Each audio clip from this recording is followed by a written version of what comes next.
Hello everybody, welcome back to our HardReset.Info channel. In today's video, I'll show you how to fix touchscreen not responding on your ZTE Blade V70 Vita.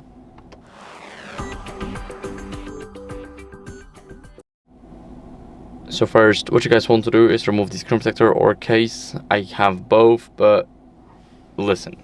First, if your case is covering those black bezels right here, it's going onto the screen, then you won't be able to do anything here. As you guys can see, I cannot click anything.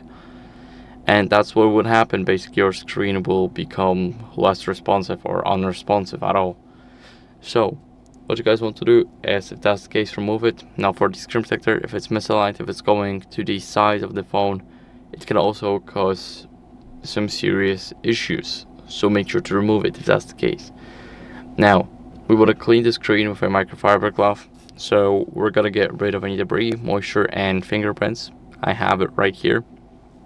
Now, let's give it a few wipes. It should be okay. And now the screen is shiny.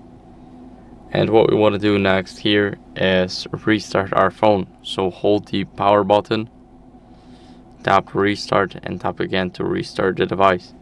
Now it's restarting, and I'll see you guys in a second once the restart will be done.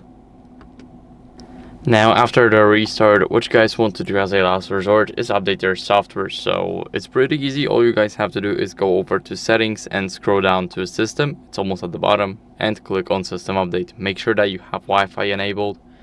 And my software is up to date, but if yours isn't, then I recommend you guys updating it. It's very important to keep up with the latest version of your software. So that's it for the video. I hope it was helpful. If it was, then leave a like, subscription, and a comment, and I'll see you in the next one. Bye.